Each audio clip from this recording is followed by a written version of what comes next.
One thing I like to tell people when I'm educating them about any financial product that's a fixed instrument like a bond or an annuity or a CD is that annuities that are born or created or bought or initiated during periods when interest rates are low tend to remain low interest rate annuities for the rest of their life. Annuities that are born or purchased when interest rates are high tend to remain higher interest rate annuities for the rest of their lives.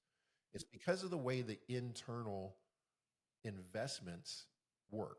So annuity companies don't just invest your money in the stock market, even though they may be paying you interest based on a stock market index like the S&P 500.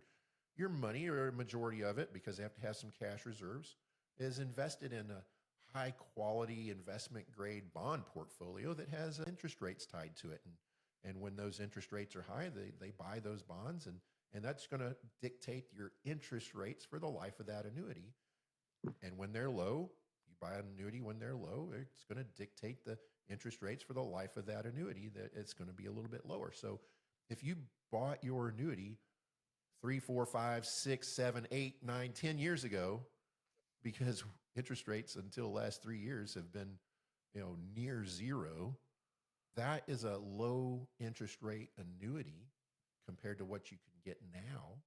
And it's going to remain a low interest rate annuity until you get rid of it, or you trade it in, or you refinance it, or it expires. The Fed just decided to finally lower the Fed rate by 1/4 of a percentage point, which has ripple effects throughout the rest of the interest rate market, which will include annuities.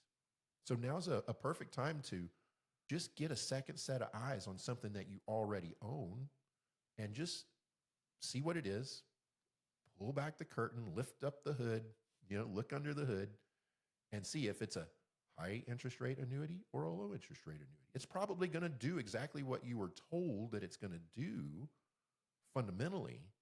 It's just that it may not perform as well as something that you bought in the last year or 2 years.